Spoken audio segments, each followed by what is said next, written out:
I don't want to see you anymore. I don't want any mess in my new house, so please leave. What do you mean? I don't want to live with someone I don't like. I'm Laura, I'm 34. I was married to Paul, who's younger than me by 4 years, but that didn't bother me until recently. I met Paul at a party through my friend Lucy. Paul and Lucy went to the gym together. Paul was good-looking, with a strong body and a nice smile. He was friendly and fun. I was single then, and Lucy really wanted me to meet someone. So she introduced me to all the guys at the party, including Paul. Hey Paul, meet Laura, my friend who's into books and has a lot of money. Lucy, stop it, you're embarrassing me. Don't be embarrassed, it's a compliment. I blushed and said thank you. Lucy, you could have also said smart and beautiful about me. You're right, you're smart and beautiful. Now have fun, and I'll check on the other guests. After Lucy left, Paul asked, Hey, why did Lucy call you a nerd? I smiled and said, Well, I'm an engineer, and I work for a software company. I'm busy with work most of the time, so my friends tease me and call me a nerd. Wow, that's cool. So you must make a lot of money since they call you a millionaire nerd. I burst out laughing. Yeah, you could say that. We spent the evening talking and getting to know each other. Paul was really nice and I liked him a lot. After that, we started going out for coffee and dinner. Paul even used to pick me up from work so we could spend more time together. He worked as an assistant in a small company. After a few months of dating, Paul asked me to marry him. I loved him, but I wasn't sure if it was the right time. Plus, he was younger than me, so I was worried if he was serious. Paul, are you really serious about this? Of course, we've been dating for a while now. It's only been a few months since we met, and you're 4 years younger than me. Poor chocolate. Come on, Laura. Are you still stuck on those old beliefs that say the husband should be older? It really doesn't matter to me. But I just wanted to make sure you're okay with it. Relax, Laura. You're a modern woman. You shouldn't be worrying about these silly things. Paul convinced me that we would be happy together as a married couple, so I agreed. We met each other's parents and told them about our plans. While my dad, Glenn, didn't say much and seemed happy, my mom had a private chat with me. Laura, dear, I hope you talked about money matters with Paul. Yes, Mom, don't worry. I'm just worried that your success in your career might cause issues between you and Paul. Men can be sensitive about these things. No, Mom, Paul is really understanding. He doesn't have any ego about it. He's even agreed to help with household chores since I'm busy with work. That's good to hear. Take care, honey. This talk made me realize that I hadn't talked about finances with Paul, and he hadn't brought it up either. I never really cared about his money because I earned enough. But Paul had asked about my salary even before proposing. It bothered me for a bit, but I decided to let it go. I was excited to start married life with Paul. After the wedding, we went on our honeymoon to Florida, a gift from my company. We had a great time. Then, about a month later, after dinner, Paul sat me down and asked for a favor. Honey, I'm really sorry to bring this up, but I need your help. What's wrong, Paul? Is everything okay? Well, not really. My parents are having some trouble. They live in an apartment on the 2nd floor, and there's no elevator. It's getting hard for them to climb the stairs as they get older. I see. Why don't we move them to a ground floor house or an apartment with an elevator? He didn't seem to like that idea. Actually, Laura, I want to build them a house. I was surprised. Okay, but building a house can be really expensive, you know. Yeah, I'm aware of that. Do you have enough savings, or are you thinking of getting a loan? Paul looked down for a moment and said, Laura, I was wondering if you could lend me the money to build the house. I was shocked. This was unexpected. I didn't know what to say. Huh? What? But you make good money, so why do you need to borrow? But Paul, I'm not sure if I can lend such a big amount. Why not? Paul got a bit aggressive. I didn't know how to say no, so I just said, okay, let me think about it. I'll let you know. I spent the night wondering if it was a good idea to give Paul all my savings to build a house for his parents. I've worked so hard for this money, saving up for my own future. The next morning, as I was leaving for work, Paul hugged me and said, Laura, I'll wait for your decision. Let's talk about it this weekend. I'm running late.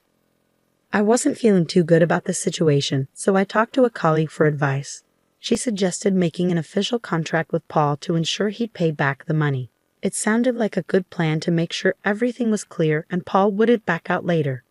When I got home, I told Paul I could lend him the money. but he'd have to pay me back in 3 years. Surprisingly, Paul agreed. I made it clear he'd need to sign official papers, and if he didn't pay me back, I could take legal action. Paul laughed when I mentioned the papers. You can't be serious. I am serious. I have the papers ready. What? He looked surprised, then said, Okay, I'll sign. He smirked and signed the papers.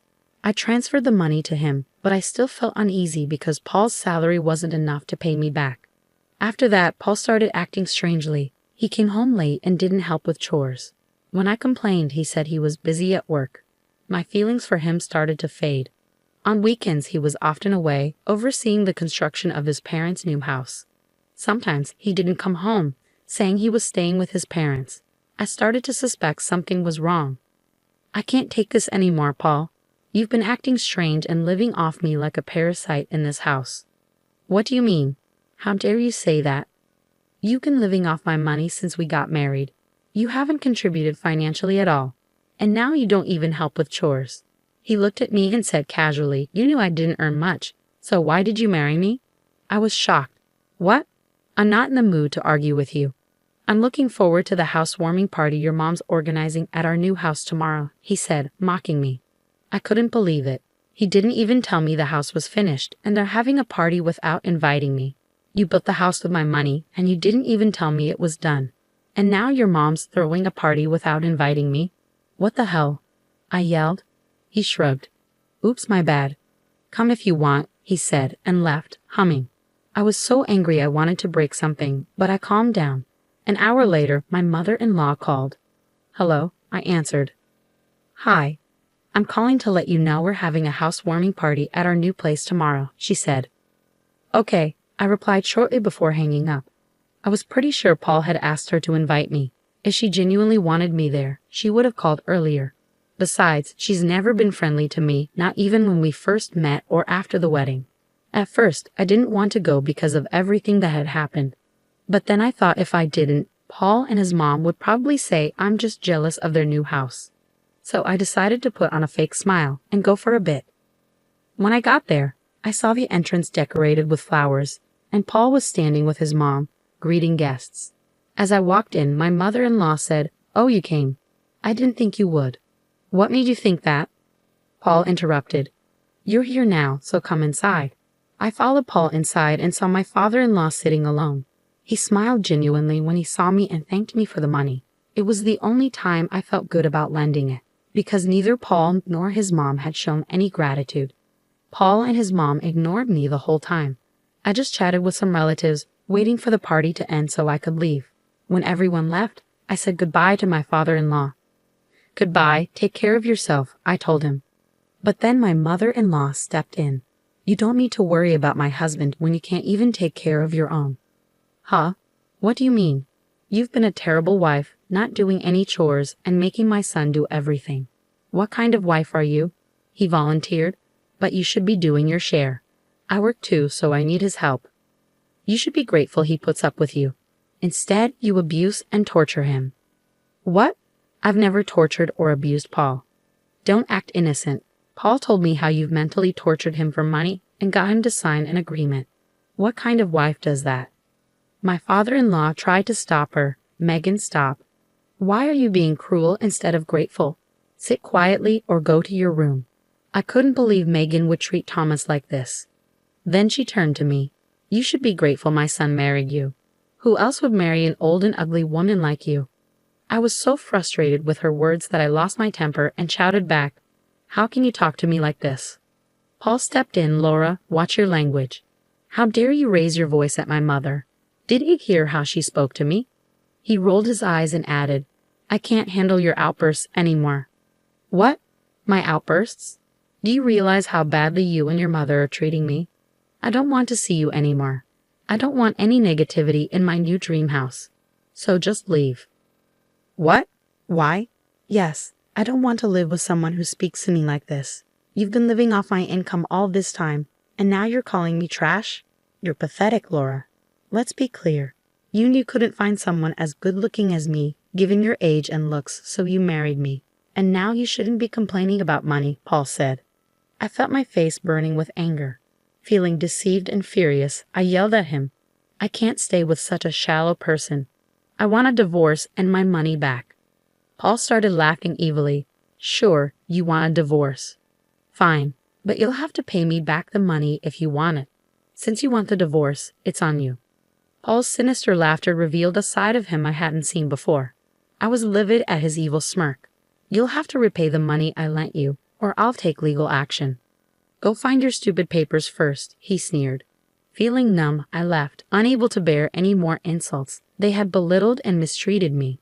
I went straight to the bank where I kept the papers in the locker, only to find them missing.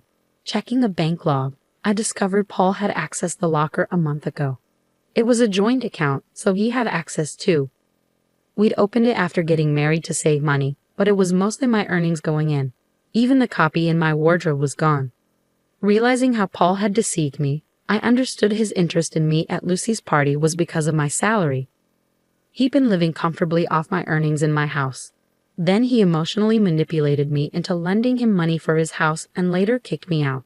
And now he'd stolen the agreement so I couldn't get my money back. I'd been tricked, but thankfully, I still had the original papers.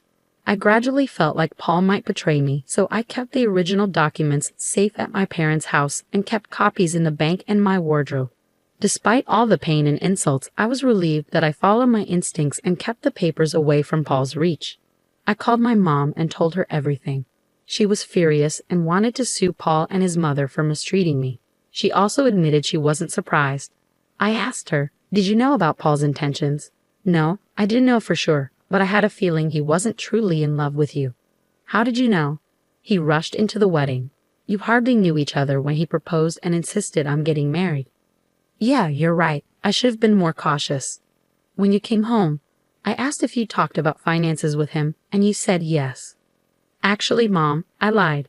I never talked about money with him, and I never asked about his salary. It just wasn't important to me." Well, learn from this. Don't trust too easily. I hired a lawyer and sent divorce papers with a notice demanding repayment in 3 years. If not, the court would sell his property to pay me back. Paul and his mom had no idea what was coming. When they got the papers and notice, they tried calling me, but I ignored them and blocked their numbers. Paul even tried calling my parents, but they ignored him too. Paul left a voicemail on my office phone saying, "I'm sorry for everything. Please forgive me. You know how much I love you. My mom influenced me, but I hope you'll take me back." Paul always used my emotions to manipulate me, but not this time. I deleted his message and blocked his contact. His lawyer also asked me to forgive some of the money, as Paul couldn't afford it. I ignored the request. After all the insults and attacks, I couldn't forgive them. I waited patiently for 3 years. Paul could only manage to pay half, mostly through loans because his salary was low. He had to sell the house he'd insulted me and kicked me out of, the dream house. And now, 3 years later, he has to sell his house to pay me back. It seems like things didn't go well for Paul and Megan after everything came to light. Paul moved back in with his parents and they faced a lot of backlash from the neighborhood. Megan continued to mistreat Paul and Thomas for their financial situation, even after everything.